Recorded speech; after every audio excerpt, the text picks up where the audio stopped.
શ્રીધર સ્વામી, ભાગવતના ટીકાકાર શ્રીધર સ્વામી, શ્રીમદ ભાગવતના સર્વમાન્ય ટીકાકાર શ્રી શ્રીધર સ્વામી ઈસાની 10મી અથવા 11મી શતાબ્દીમાં ભારતના કોઈ દક્ષિણ પ્રદેશમાં પેદા થયા. એમનું ગામ, માતા પિતા, જન્મતિથિ વગેરેનો સુનિશ્ચિત ખબર હજુ સુધી કોઈને લાગી શકી નથી. એક મહાત્માની ખબર નથી. એમના સંબંધમાં કોઈ પ્રકારની કિંવદંતીઓ સાંભળવામાં આવે છે. એમાં કઈ સાચી ને પ્રામાણિક છે નિર્ણય પણ કરી શકાતો નથી. હા, ગુરુજનોના મુખમાંથી એક બે વાત સાંભળી છે. એના આધાર પર એમના જીવનની એક બે મુખ્ય ઘટનાઓ હું લખું છું. એમના માતા પિતા બાળપણમાં અવસાન પામ્યા હતા. ભણવાનું તો થયું જ નહીં, આટલી પ્રતિભા પ્રસ્ફુટિત ના થઈ શકી. પણ ભગવાન જેને અપનાવવા ઈચ્છે છે એને પોતાના કરી લેશે. જો સાંભળ બેટા, શ્રીધર સ્વામીની વાત છે, બરાબર? એ નાનકડા હતા ને એમના માતા પિતા મરી ગયા, બરાબર? ભણવાનું તો મળ્યું જ નહીં. કોણ ભણાવે? મા બાપ હોય તો જ ભણાવે. મા બાપ નહોતા એટલે ભણવાનું ના મળ્યું. પછી એવું થયું એટલે પછી બુદ્ધિ પણ વિકાસ ના પામી, એટલે પછી અભણ રહ્યા. પણ ભગવાન એમને સ્વીકારવા માંગતા હતા એટલે ભગવાને રસ્તો કાઢ્યો. શું કર્યું? એક દિવસ એક પાત્રમાં જેનો ઉપયોગ કોઈ બુદ્ધિમાન પુરુષ ના કરે તેલ લઈને પાછા ફરતા હતા. એવું ગંદુ પાત્ર હતું, કાં તો મને લાગે શૌચ માટેનું પાત્ર હશે કે એવું કંઈક હશે કે જેમાં કશું લઈને આવે જ નહીં કોઈ. એ તેલ લઈને એ પાત્રમાં લઈને આવતા હતા. સંયોગવશાત એ સમય એ નગરના રાજા અને મંત્રી પરસ્પર ભગવત સંબંધી વાત કરતા એ રસ્તેથી નીકળી આટા આમ એટલે ટહેલતા, એટલે શું કહેવાય, ભ્રમણ કરતા હતા. આમ તો આટા મારતા હતા, ભ્રમણ. હા, મંત્રી કહેતો હતો કે ભગવાનની આરાધનાથી અયોગ્ય પણ યોગ્ય થઈ જાય છે. ભગવાનની આરાધનાથી અયોગ્ય પણ યોગ્ય થઈ જાય છે. કુપાત્ર પણ સત્પાત્ર થઈ જાય છે. એ સમય રાજાની દૃષ્ટિ આ બાળક પર પડી. એટલે મંત્રી કહે છે રાજાને કે ભગવાન કૃપા કરે, ભગવાનની આરાધના કરવામાં આવે તો ગમે તે ખોટું સાચું થઈ શકે છે. એ સમયે રાજાની દૃષ્ટિ આ બાળક પર પડી. રાજા કહે છે, શું આ બાળક ભગવાનની આરાધનાથી બુદ્ધિમાન થઈ શકે છે? એ કેવી રીતે ખબર પડી? પેલા વાસણથી. જે વાસણનો કોઈ ઉપયોગ જ ના કરે એ વાસણમાં તેલ લઈને જો તો એ બાળકની અક્કલ કેટલી હશે? આવો મંદ બુદ્ધિનો બાળક છે, એને ભગવાનની આરાધના કરાવીએ, બુદ્ધિમાન થઈ જાય. થાય કે ના થાય? થઈ જાય. કરવી છે.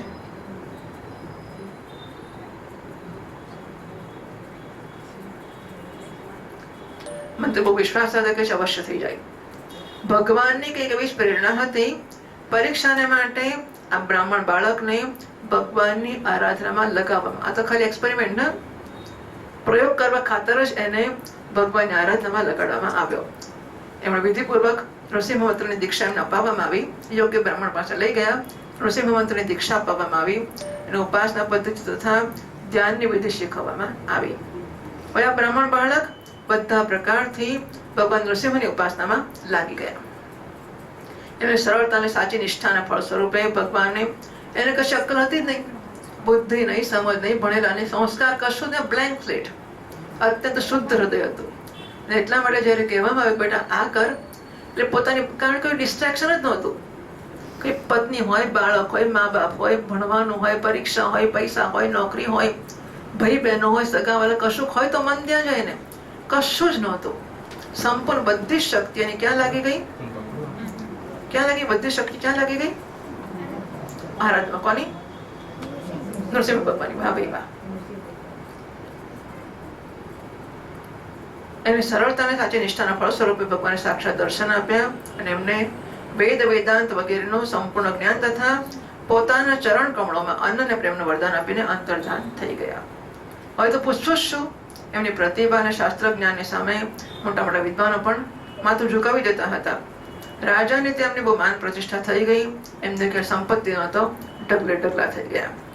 વિવાહ પણ થયો અને ઘરમાં રહેવા પણ લાગ્યા. પણ જેણે એકવાર ભગવાનની અહેતુકી કૃપા અને ભક્ત વત્સલતાનો અનુભવ કર્યો છે, ભલા એ વિષયોમાં કેવી રીતે ફસાય? એમના મનમાં કેટલીય વાર બધું છોડીને, સંસારથી વિરક્ત થઈને નિરંતર ભગવાનનું ભજન કરવાની વાત આવી જતી હતી. પરંતુ સ્ત્રીની અનાથ દશાનું સ્મરણ કરીને રોકાઈ જતા. લગ્ન કર્યું સ્ત્રીને મૂકીને કેવી રીતે જવાય? ભગવાન બહુ દયાળુ છે. સાચા હૃદયથી ભગવાનને જે ચાહે છે એને અપનાવ્યા વગર ભગવાન રહેતા નથી, રહી શકતા જ નથી. સાંભળ્યું બેટા? શું સાંભળ્યું? કોણ? કોને? આને સાચા હૃદય ભગવાનને પ્રેમ કરે ને તો ભગવાન ગમે તે રસ્તો કાઢે અને ભગવાન એને અપનાવી લે. બરાબર?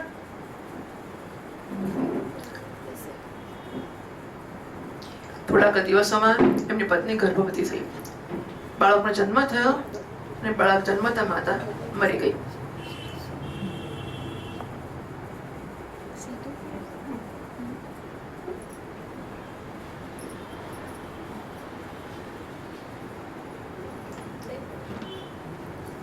એમની ઈચ્છા હતી બેટા પાછળ મૂકી દો લ્યા.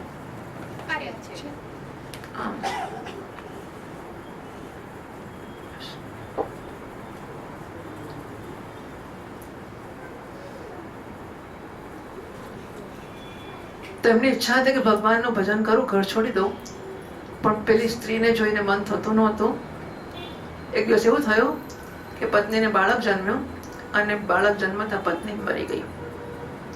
હવે એમના મનમાં બાળકના પાલન પોષણની ચિંતા થઈ, છોકરું જન્મ્યું છે એનું શું. એમાં વ્યસ્ત રહેતા પણ એ પોતાના નિત્ય નિયમના પાલનમાં ક્યારેય પ્રમાદ નહોતા કરતા. નિત્ય સંધ્યા, જપ, તર્પણ અને પાઠ સમયસર કરતા હતા. ગીતા, ભાગવત અને વિષ્ણુ પુરાણ એમના વિશેષ પ્રેમના પુસ્તકો હતા. એક દિવસ ગીતાનો પાઠ કરતા કરતા એમની સામે ભગવાનની વાણી આવી, જેમાં ભગવાને કહ્યું છે, યોગક્ષેમં વહામ્યહમ, યોગ અને ક્ષેમનું વહન હું કરું છું. આ પાઠ તો રોજ કરતા હતા, પણ આજે ખરેખર પાઠ થયો. એમના મનમાં વિચાર આવ્યો કે હું પણ ભગવાનનો ભક્ત કહેવો છું જ ને, મારો યોગક્ષેમ વહન નહીં કરે ભગવાન? શું ભગવાનને આ પ્રકારે વચન પર વિશ્વાસ કરું છું હું? આ પ્રશ્ન ઉઠતા જ એમના બધા શરીરમાં રોમાંચ થઈ આવ્યો. ગદગદ હૃદયથી ભગવાનને પ્રાર્થના કરવા લાગ્યા. એમના હૃદયમાં કંઈક બળનો સંચાર થયો. મન તો રોજ થાય કે જવું છે જવું છે જવું છે જવું છે, પણ જવાય જ નહીં ને, પગ ઉભો જ ના થાય. હવે જયારે વિશ્વાસ પડ્યો યોગક્ષેમં વહામ્યહમ, ત્યારે પછી એમના મનમાં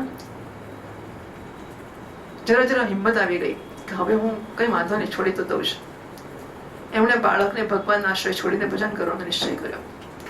જન્મ્યો જ જન્મા મરી ગઈ છે. હા, ઘરમાંથી નીકળતી વખતે એકવાર ફરીથી નાનકડા બાળક પર દ્રષ્ટિ પડી એમની, અને માતા વગરના બાળકને જોઈને હૃદય દ્રવિત થઈ ઉઠ્યું. પોતાનું છે તો ભૂલી જ જાઓ, પણ કોઈકનું છોકરું છે અને એમાં મરી ગઈ છે. એ સમયે ભગવાને અદ્ભુત લીલા કરી. શું થયું બેટા? ક્યારે? પછી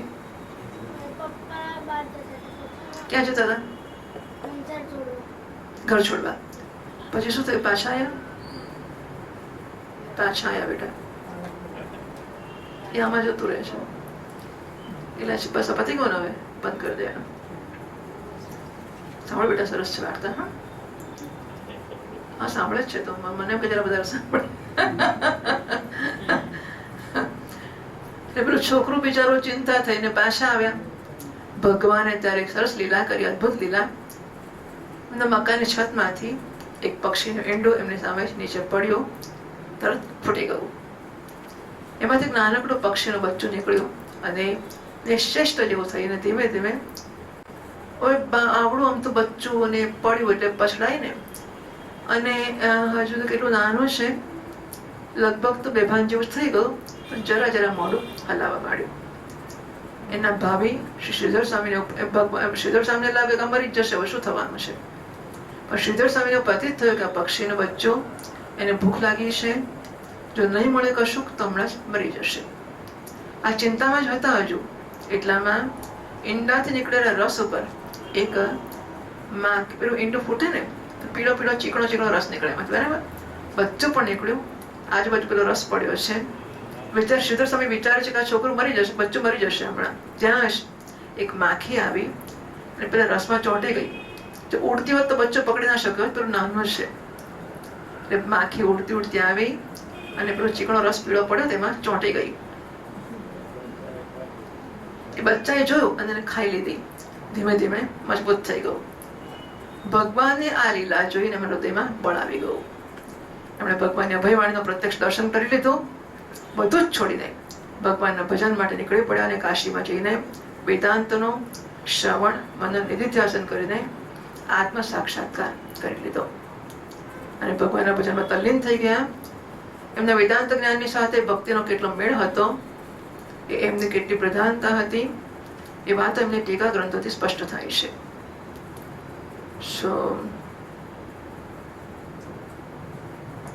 મંગલાચરણનો બીજો શ્લોક શું છે ભાઈ? ભાગીસયસ્ય વદને લક્ષ્મીર્યસ્ય ચ વક્ષસી યસ્યાસ્તિ હૃદય સંપિત તમ નૃસિંહમહં ભજે. શ્રીધર સ્વામીનો મંગલાચરણનો શ્લોક છે, શ્રીધર ટીકાનો. નૃસિંહ ભક્ત છે. કહે છે કે કેટલાક એમણે ગીતા, ભાગવત અને વિષ્ણુ પુરાણ પર અનેક ટીકાઓ લખેલી છે. એમના પર એમની ટીકાઓ પ્રાપ્ત છે. કહે છે કે કેટલાક લોકો એમની ભાગવતની ટીકા પર કંઈક આપત્તિ ઉપસ્થિત કરી કે આ તો બરાબર નથી, એમને વિદ્વાનો મત ચાલ્યા જ કરવાનો.